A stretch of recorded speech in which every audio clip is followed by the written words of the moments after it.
You've been told a lie, not once, not twice, but every single time you tried to understand yourself.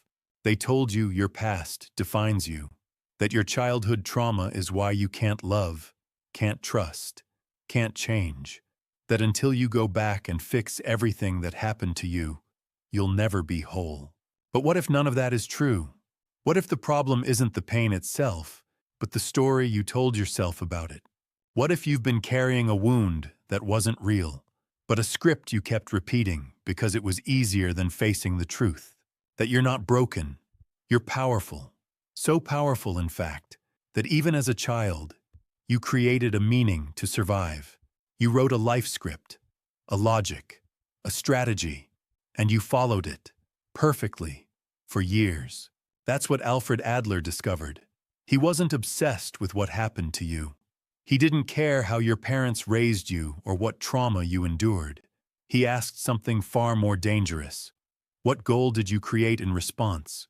Because unlike Freud, Adler believed you're not a victim of your past. You're a creator of meaning, a builder of fictions, and your current personality isn't your destiny. It's a decision you've been repeating for years. So this is your wake-up call, the life you're living, the anxiety, the fear, the people-pleasing, the hesitation. It's not who you are. It's a goal you set long ago and forgot to question. In the next few minutes, you'll uncover 12 hidden lies you've been living under. Lies that sound like truth because they've been with you since childhood. Lies that shape your choices, your relationships, your identity. But once exposed, they lose all power. And in their place, the freedom to live without apology, to love without armor, to act without fear, to stop fixing and start deciding.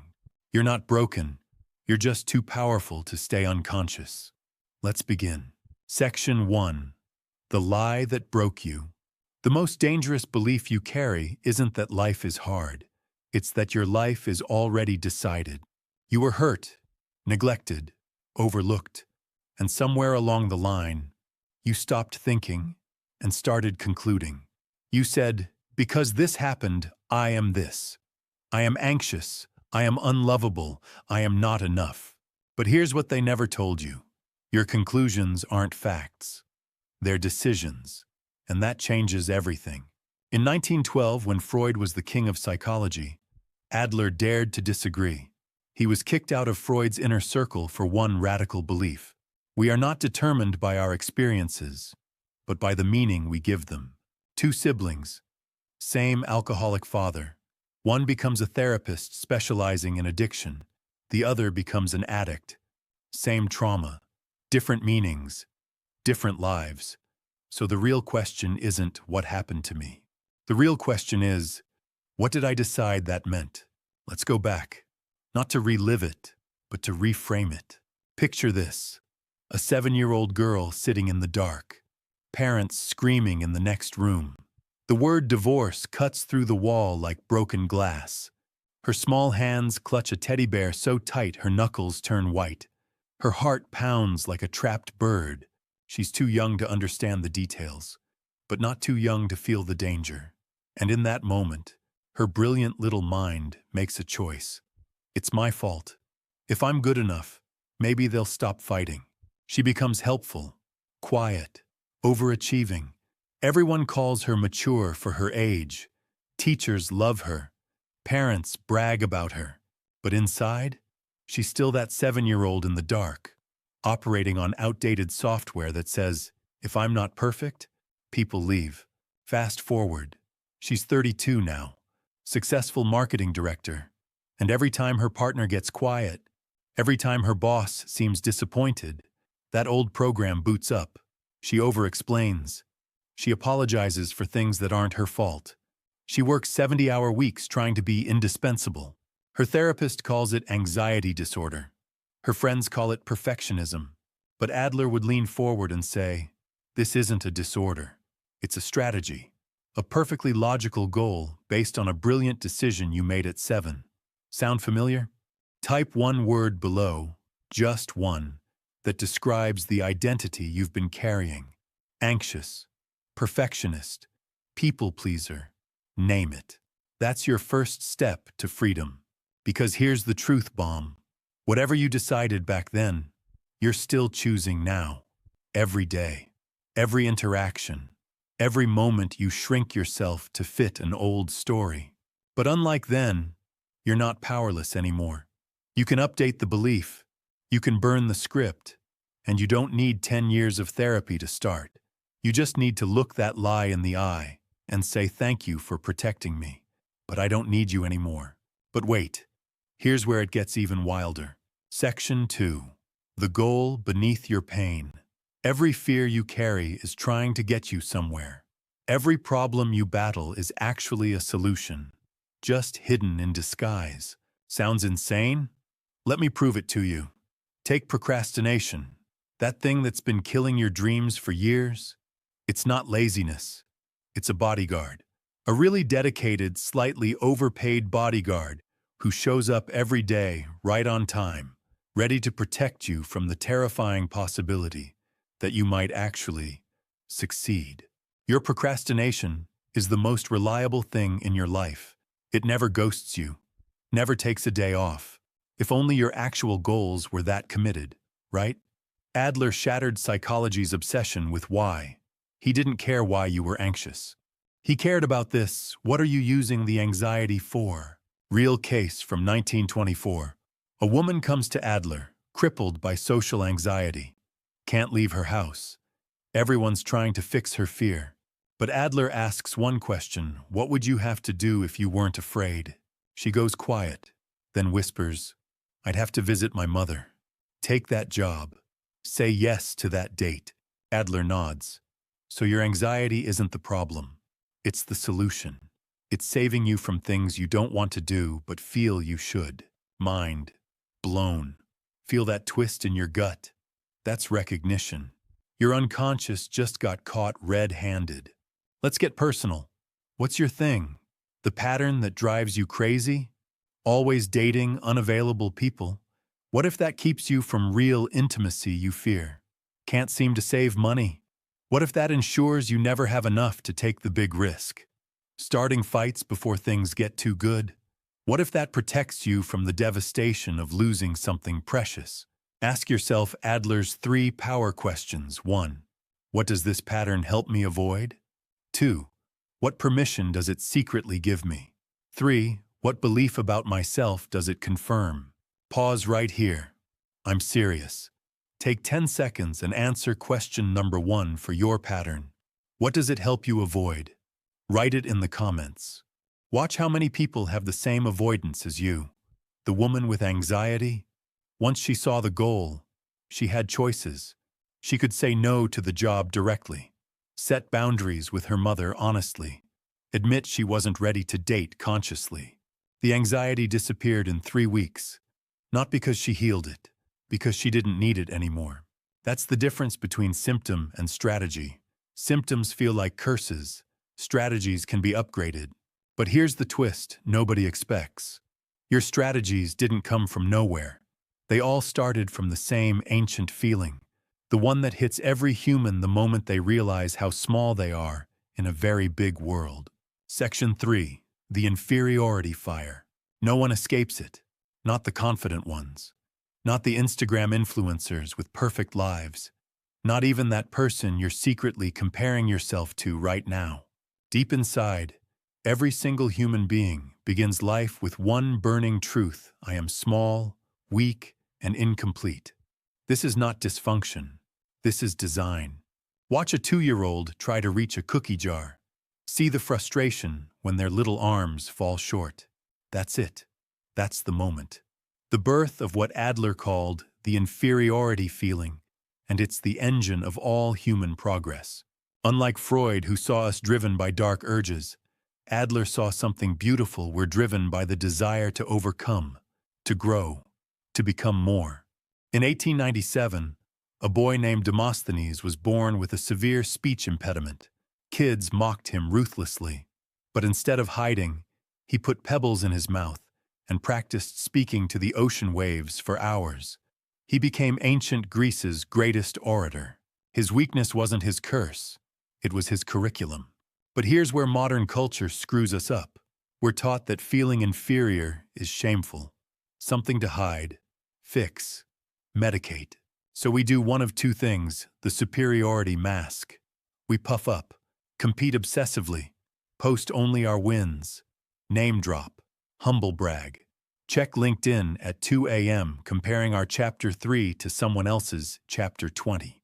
The inferiority cave. We hide. I'm not ready yet. I need one more course. Once I lose weight, make money, heal my trauma, then I'll start. Both are prisons. Because the truth is, inferiority is not your enemy. It's your North Star. That ache that says I could be more.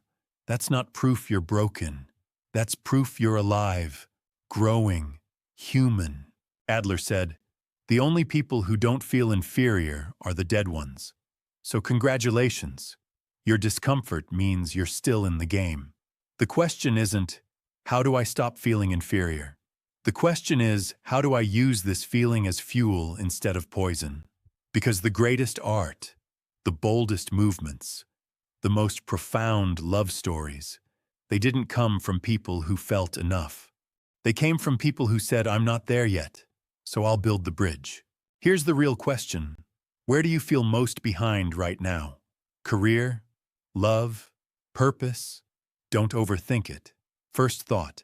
Drop it below. Let's normalize the human experience of feeling incomplete. Section 4, you're not here to win. So far, we've learned you're not broken. You're strategic. Your symptoms are solutions. Your inferiority is rocket fuel. Take a breath, because this next part might sting a little. The chase feels intoxicating at first. Finally, you're winning, crushing goals, getting noticed. The likes, the promotions, the applause, it all feels like healing. But then midnight comes. You're alone with your thoughts, and that old voice whispers, it's still not enough. Because somewhere your healthy striving got hijacked by something darker, the superiority complex. Not confidence, just fear in a designer suit. Ever notice how the people who constantly post about living their best life seem the most desperate for you to believe it? Or how the guy who can't stop mentioning his Tesla might be the loneliest person at the party? Here's what Adler understood. Superiority is inferiority's evil twin. Same source, opposite mask. The child who felt powerless doesn't always grow up to heal.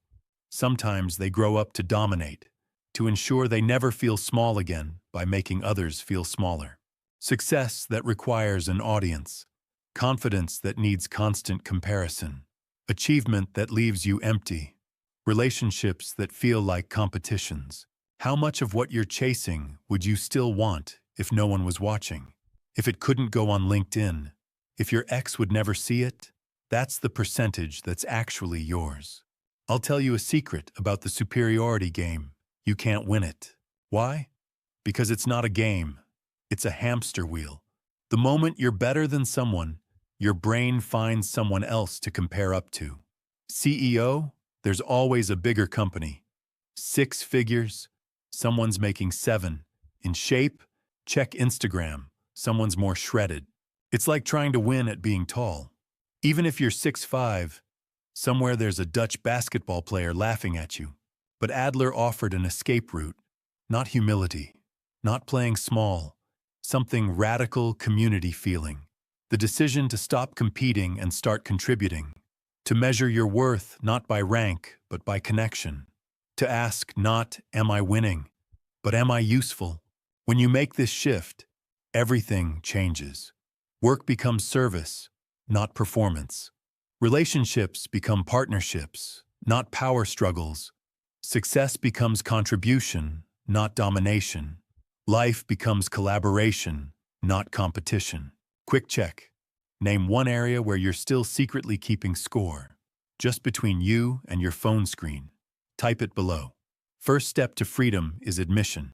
But plot twist, this whole competition thing? It's not even your game. It's a script you've been running since before you could write your name. Section 5. The script you forgot you wrote. You've been following a blueprint. Every decision, every relationship, every self-sabotage, not randomly, strategically, according to a plan you wrote when you were 5 years old. Adler called it your style of life, not lifestyle, not personality, but the unconscious GPS system that's been navigating your entire existence. By age 6, your core life strategy is set. That means the boardroom executive making million-dollar decisions is often just a sophisticated version of the kid who learned to get attention by being the best at everything. Here's how it works. Age 4. Dad only smiles when you're quiet. Life script, I'm lovable when I'm invisible. Age 34. You're in another relationship where you never speak up, slowly disappearing, wondering why you feel so alone. Age 5. Mom praises you for helping your sick brother. Life script. I matter when I sacrifice myself. Age 45, burnt out, bitter, giving to everyone except yourself. Can't understand why you're so resentful. Picture yourself at 5 years old. What's happening? What's the adults around you rewarding? Punishing? Ignoring? That's where your script was born. The tragedy? You're still running Windows 95 in an iPhone world. That script that saved you at 6 is suffocating you at 36. But here's what changes everything: scripts can be rewritten. Not through insight alone, through behavior, through making different choices that violate the old code until your system updates. Sarah, 38, script, I'm safe when I'm perfect. The rewrite? She started deliberately making small mistakes, sending emails with typos, wearing mismatched socks to work, saying I don't know in meetings. Each imperfection was like deleting a line of old code. 6 months later, her anxiety dropped 70%, not through healing, through reprogramming. Your turn. Complete this sentence about your hidden rule: I am okay as long as I never ask for help. Keep everyone happy. Stay busier than everyone else. Never show weakness. That's your script. Name it. Claim it. Then start violating it in small, safe ways. Drop your script below using this format. Old script, I'm only valuable when I'm achieving. New script, I'm valuable, period. Watch how many people are rewriting the same story. But here's the thing. You can't rewrite alone. Because the next truth Adler drops is a doozy. Section 6. The freedom of separation. 3 words changed my life. Not I love you. Not you got this. But 3 words from Adler that sound simple and hit like thunder. Not my task. Let me paint you a picture of your life without this principle. You lose sleep over your mother's disappointment. You change yourself to avoid your partner's moods. You dim your light so others won't feel insecure. You say yes when your whole body screams no. Sound familiar? That's because you've been doing everyone else's emotional homework. And baby, school's out. How many unread texts do you have right now from people you're afraid to disappoint? That anxiety you feel? That's you carrying their emotions. Time to put the baggage down. Adler's task. Separation is brutally simple. Your task: live according to your values. Speak your truth. Make your choices. Their task: how they feel about it. React to it. Judge it. The border between these tasks. That's where freedom lives. Client of mine, Jamie, 29, couldn't tell her parents she was quitting law to become a therapist. They'll be devastated. I asked, whose task is their devastation? Lightning bolt moment. She told them. They were upset for 2 weeks. Then her dad said, you seem happier. She'd suffered anticipatory guilt for 2 years over 2 weeks of their adjustment. But here's what nobody tells you about boundaries. They're not walls. They're bridges. When you stop managing everyone's emotions, you create space for real connection. When you stop performing for approval, people finally meet you, not your representative. The cost? You will be disliked. By some, temporarily.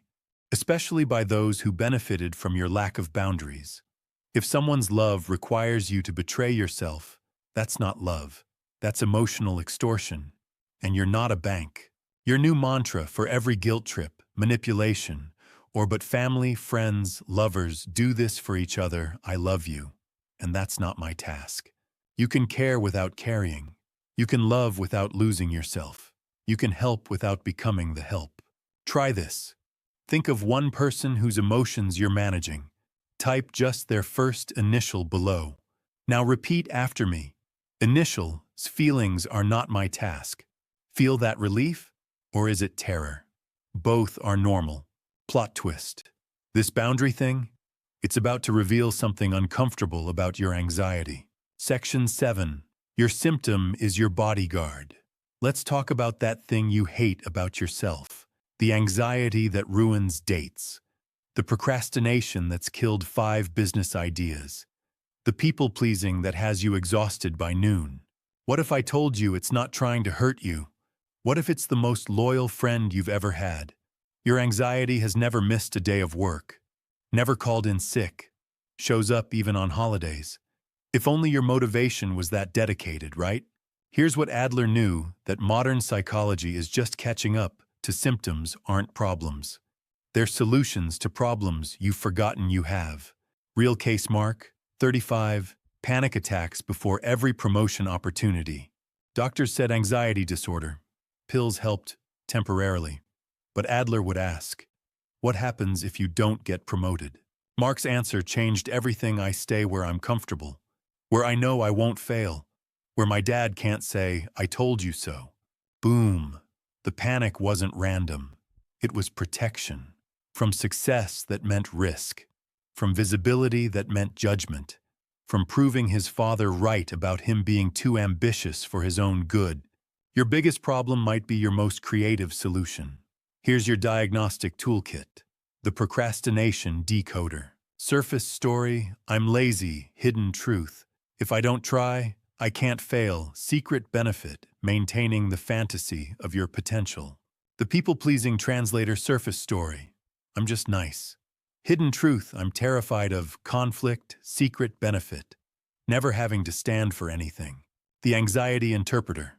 Surface story, I'm broken. Hidden truth, I'm avoiding something scarier than fear. Secret benefit, a socially acceptable exit strategy. That symptom you're battling? When did it first show up? What was happening in your life? What did it save you from? There's your answer. But here's the game changer.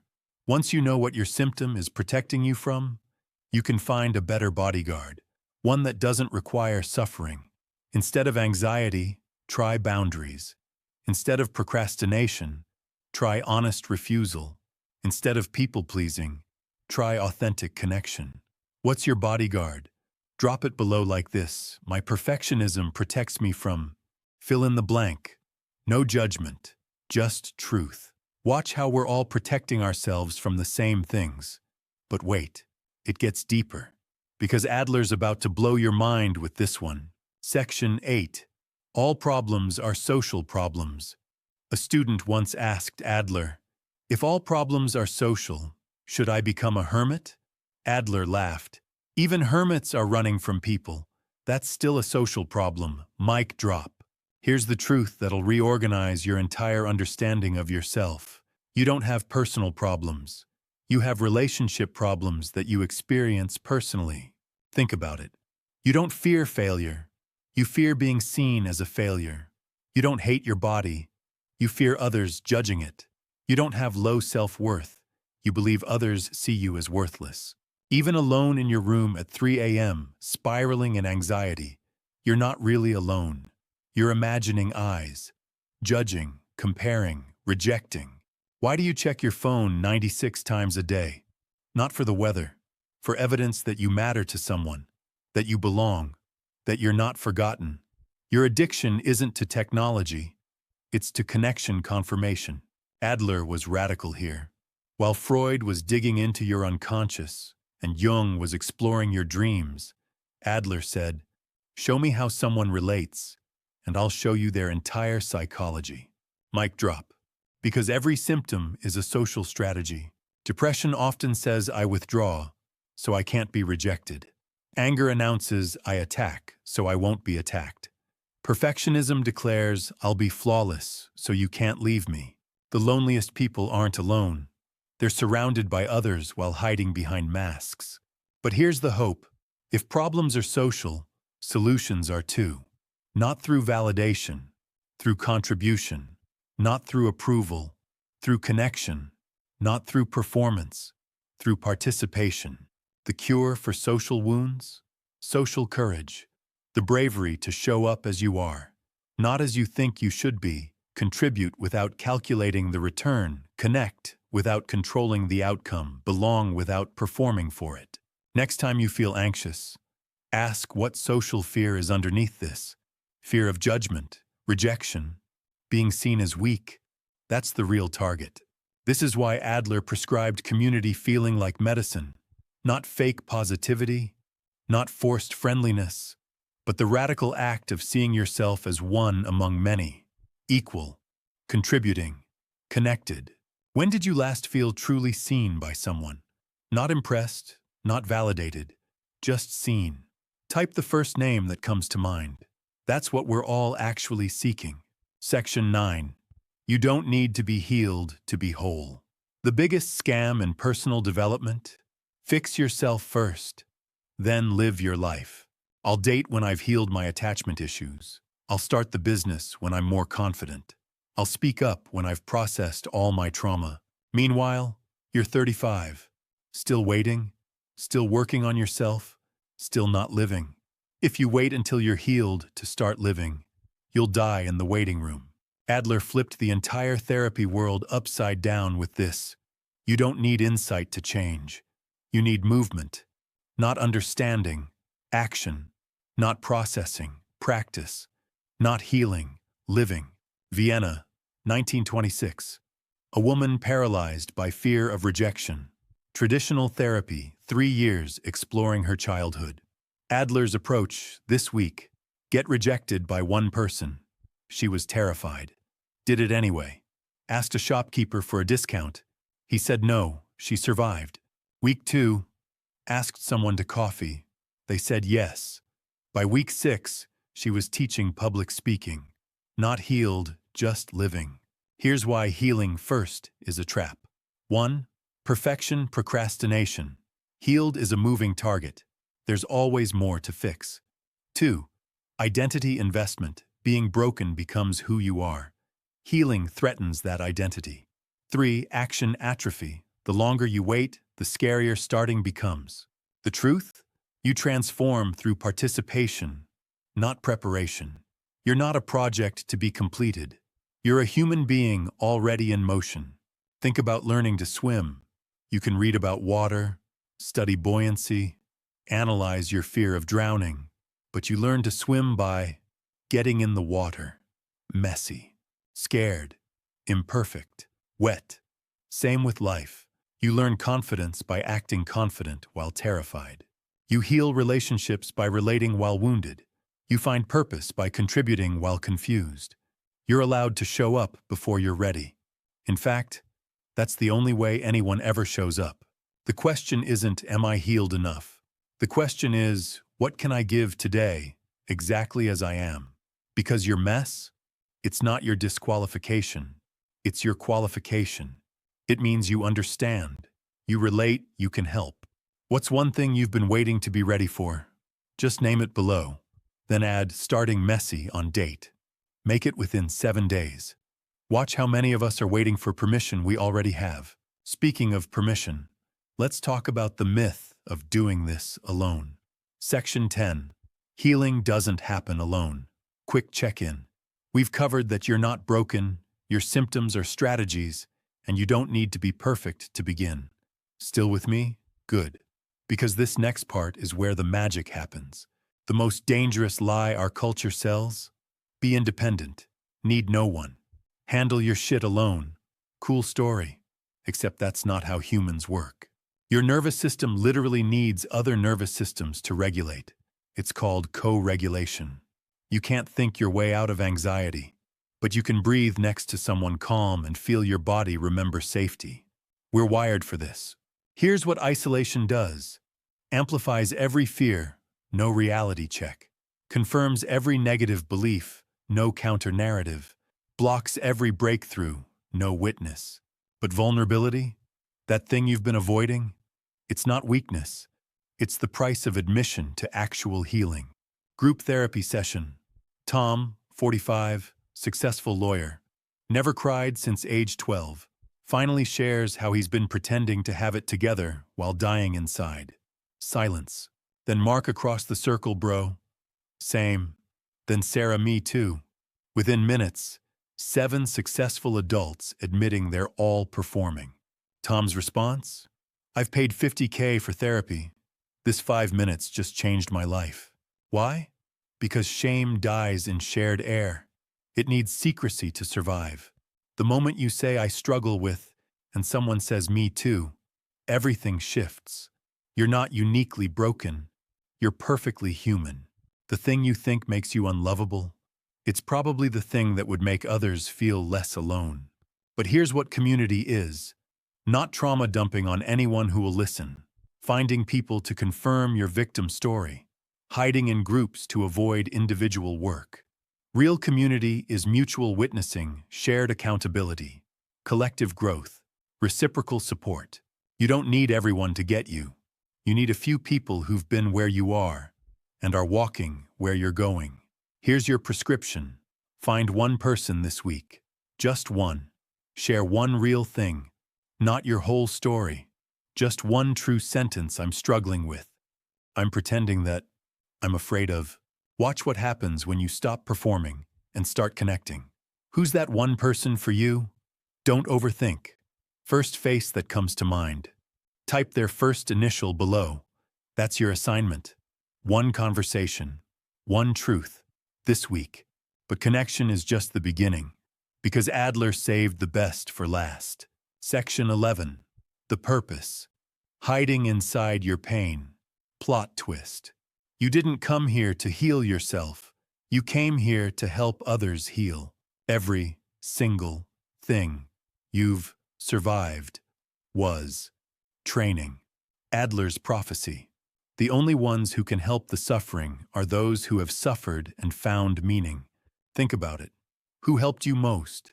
The person with the perfect life giving advice? Or the person who said, yeah, I've been in that darkness.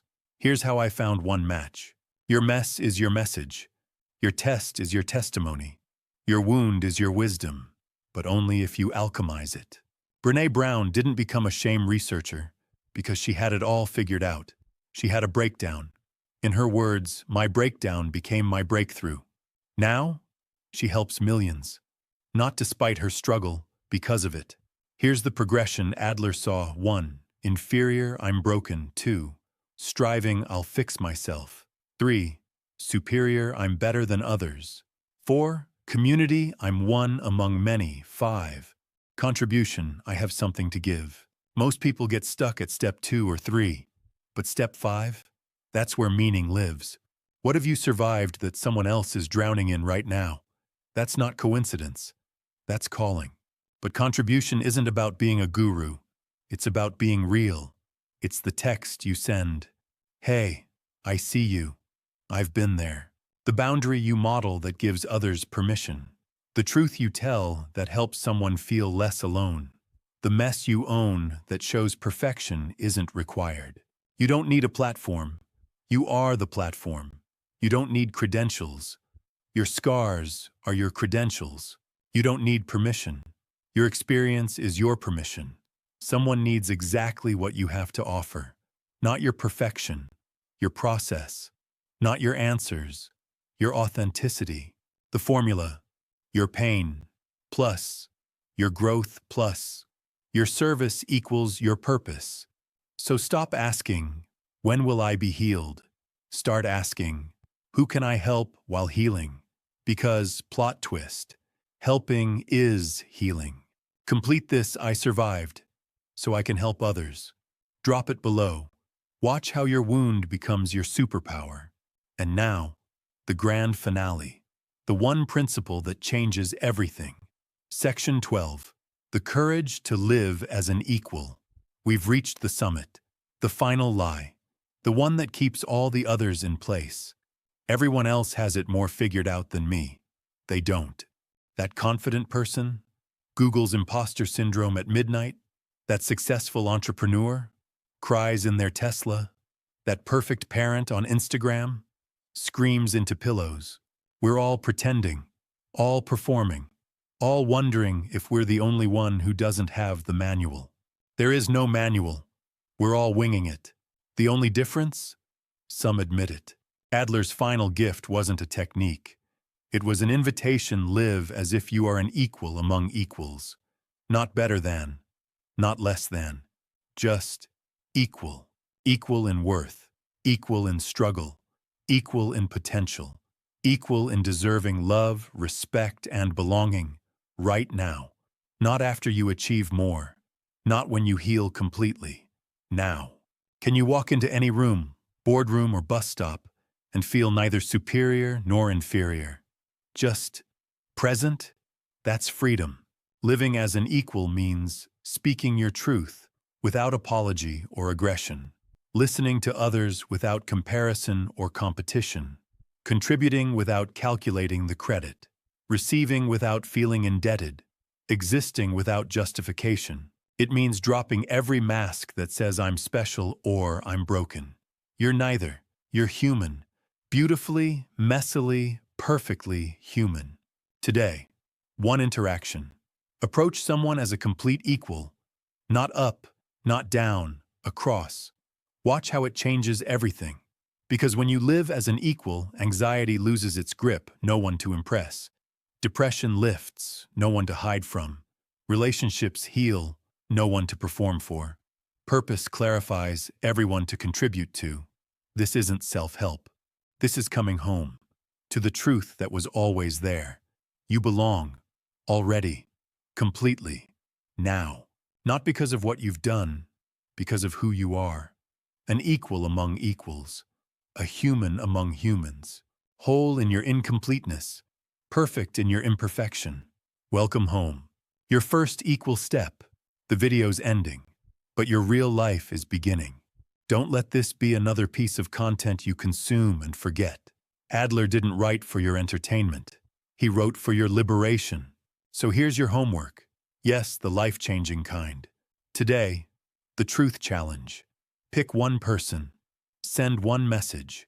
Tell one truth you've been hiding. Start with, I want to be more real with you. Watch what happens when you drop the mask. This week, the task: separation. Write down 3 things you're stressed about. Next to each, write my task or their task. For every their task, repeat, I release this with love. Feel the weight lift. This month, the equal experiment. In every interaction, ask yourself, am I showing up as less than or more than? Then adjust. Speak up if you're shrinking. Soften if you're dominating. Find the middle. Find your power. Right now, join the movement. Comment below with just 3 words, equal among equals. That's your declaration, your commitment, your beginning. And if something in this video cracked you open, share it. Not for the algorithm. For that one person who needs to hear they're not broken. They're just human. And that's enough. Remember, the courage to be disliked is the courage to be free. All problems are social problems, and all solutions begin with connection. You don't need to be healed to be whole. You need to be moving.